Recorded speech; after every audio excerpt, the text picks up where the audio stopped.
देखो यार, सुबह सुबह गदर 2 देखकर आई हूं मैं, और यकीन मानिए फिल्म जैसी सोची थी वैसी बिल्कुल भी नहीं है। 22 साल पुराना रिश्ता है लोगों का इस फिल्म के साथ, इसीलिए रिव्यू वगैरह से इसको घंटा फर्क नहीं पड़ने वाला। लोग फिल्म देखेंगे चाहे कुछ भी हो। लेकिन उस 22 साल के इंतजार का गलत फायदा उठाना और पब्लिक को फिल्म के नाम में गदर लिख के चूना लगाना दिल से बुरा लगता है यार। बिना आपका टाइम वेस्ट किए सीधा 12 पॉइंट्स बताती हूँ, जिसके बाद खुद फैसला कर लेना फिल्म देखने जाना चाहिए या फिर नहीं। पॉइंट नंबर 1, इस बार कहानी बहुत मजेदार बन सकती थी, क्योंकि 1971 जो टाइम चुना है इन लोगों ने, उस वक्त पाकिस्तान को तोड़कर बांग्लादेश ने जन्म लिया था दुनिया के नक्शे पे। लेकिन जैसा गदर में था कि फिल्म ओरिजिनल इंसिडेंट्स पे बेस्ड थी और इंडिया पाकिस्तान की पार्टीशन में से कहानी तैयार कर दी थी इन लोगों ने, गदर 2 में वैसा कुछ भी नहीं है। इस बार फिल्म पॉलिटिकल एंगल से जीरो है, सिर्फ फैमिली ड्रामा भरा पड़ा है अंदर, बाप बेटा और सपोर्टिंग एक्टर में माजी। वो पाकिस्तान इंडिया बांग्लादेश वाला ट्राइंगल जीरो इस्तेमाल किया इन लोगों ने, तो कहानी फिल्म की एकदम ठंडी है, कुछ भी नया नहीं है इसमें। स्टोरी वाइज इसी टाइमलाइन पे विद्युत जामवाल की फिल्म है IB71, वो देखो आप एक बार। पॉइंट नंबर 2, गदर में हम लोग सनी देओल के फैन कैसे बन गए थे बताइए, मैं बोलूं?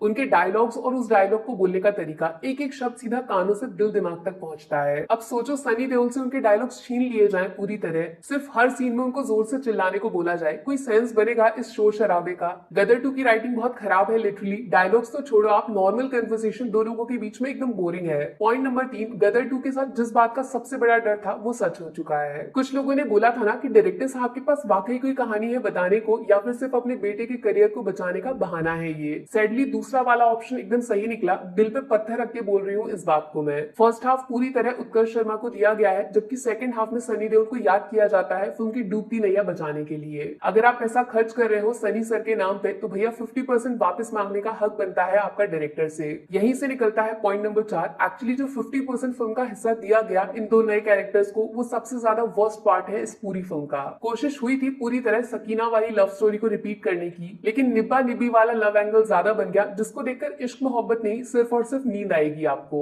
ऐसा क्यों हुआ उसका जवाब छुपा है पॉइंट नंबर 5 में, जिसकी हेडलाइन है ओवर एक्टिंग। बॉस सिर्फ एक काम करो, फिल्म से आप सनी देओल को थोड़ी देर के लिए हटा के देखो, तो बाकी जितने भी लोग अंदर दिख रहे हैं सबने जी तोड़ मेहनत से ओवर एक्टिंग की है। आपस में कंपटीशन कर रहे हैं कौन कितनी ओवर एक्टिंग करेगा। ऊपर मैंने आपको बताया राइटिंग तो खराब है ही, इसीलिए डायलॉग्स वीक हैं, लेकिन जिस तरह ये लोग इनको बोलते हैं वो फिल्म को और ज्यादा नुकसान पहुंचाता है। पॉइंट नंबर 6, गदर में हम जिस तारा सिंह से मिले थे वो हाथ पैरों की लड़ाई में विश्वास रखता था, इसीलिए उसका एक्शन रॉ नेचुरल मासी लगता था, जिसकी वजह से सनी देओल का स्क्रीन प्रेजेंस खतरनाक था। लेकिन गदर 2 के एक्शन सीन्स टोटली एवरेज है, कोई एक भी सीन में आपको वो पुराना वाला तारा सिंह नहीं मिलेगा। सिर्फ एनिमेशन और VFX के दम पर गाड़ियां हवा में उड़ाना, इसको गदर नहीं बोलते, सॉरी। वो तो थैंक यू बोलना चाहिए फिल्म के मेकर्स को, इस हैंडपंप को। थिएटर में इसके लिए ज्यादा तालियां बजाई लोगों ने फिल्म के एक्टर्स के मुकाबले। पॉइंट नंबर 7, सिर्फ एक अच्छा काम जो डायरेक्टर साहब ने किया वो है पुराने गानों से छेड़छाड़ न करना। जैसे कि तैसे वही पुराने गाने, सेम सिंगर्स, इवन लिरिक्स में एक एक शब्द भी बिल्कुल जैसे का तैसा। इनको सुन के पुरानी वाली फिल्म के साथ जो यादें जुड़ी हैं लोगों की, वो बार बार दिमाग में छलांग मारती हैं। लेकिन बॉस जो नए गाने ऐड किए इन्होंने, वो सब फीके हैं, भूल भी गई मैं तो। फालतू में फिल्म को लंबा कर दिया इन गानों ने, टाइम वेस्ट। पॉइंट नंबर 8, गदर 2 की सिर्फ नाम में गदर है, जबकि ये नई वाली फिल्म पुरानी वाली गदर के कंपैरिजन में 10% भी नहीं है। ऐसा मैंने इसीलिए बोला क्योंकि गदर में मौजूद हर कैरेक्टर के पास एक रीजन था उस कहानी में शामिल होने का, किसी को जबरदस्ती नहीं डाला। जबकि इस बार गदर 2 फिल्म कम और रोजगार योजना ज्यादा लग रही है मुझे। अपने रिश्तेदारों को काम देने के लिए गदर जैसी फिल्म की लेगेसी के साथ कॉम्प्रोमाइज करना बॉस पाप लगेगा, पक्की बात। कोई भी कहीं से उठ के फिल्म में चला आ रहा है, चाहे फिर उसका कहानी में होना जरूरी है भी या नहीं, फालतू के कैरेक्टर्स हैं सारे के सारे।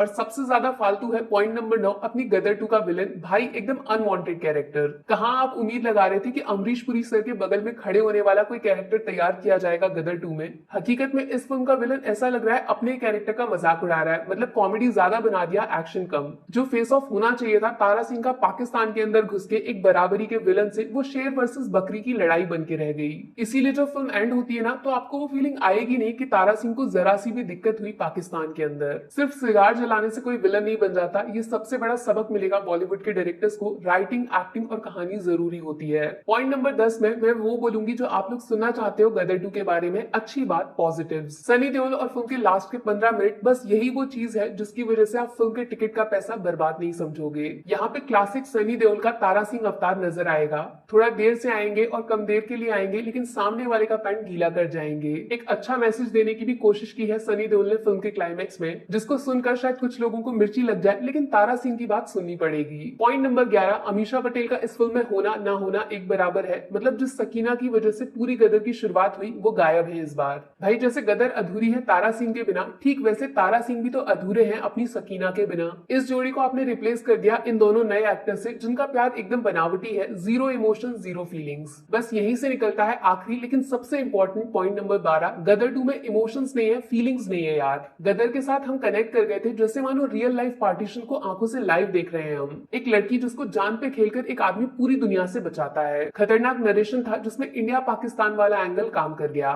एक एक सीन को सेलिब्रेट किया था लोगों ने उस टाइम, और इस बार भी सेम यही चीज करना चाहते थे लेकिन मेकर्स ने मौका ही नहीं दिया। गदर 2 में से अगर आप हैंडपंप को हटा दोगे ना तो एक भी चीज ऐसी नहीं है जिसके लिए सीटियां तालियां बजाने का मन करेगा। जीरो सेलिब्रेशन, ना किसी के जीतने की खुशी है और ना किसी के हारने का दुख। बस यहीं पे गदर 2 अपने मकसद में पूरी तरह फेल हो जाती है। अब यार मैंने जिस चश्मे से गदर 2 को देखा उसमें फिल्म परफेक्ट किसी भी एंगल से नहीं है, बाकी आपका ओपिनियन कुछ और भी हो सकता है। मेरी तरफ से फिल्म को 5 में से 2 स्टार्स, पहला सनी देओल की स्क्रीन प्रेजेंस और दूसरा क्लाइमैक्स के आखिरी 15 मिनट। नेगेटिव्स में सबसे बड़ी कमजोरी है फिल्म की राइटिंग, पुअर डायलॉग्स, दूसरा नए कैरेक्टर्स की जबरदस्त ओवर एक्टिंग और तीसरा जरूरत से ज्यादा लंबे सीन्स जो ज्यादा खराब इसीलिए लगेंगे क्योंकि इनमें फीलिंग्स और इमोशंस 22 साल वाले एकदम गायब हैं। सॉरी। दिल से एक बात बोलूं, मेकर्स को गदर 2 बनानी ही नहीं चाहिए थी, उस फिल्म की इज्जत को बर्बाद कर दिया खुद अपने हाथों से।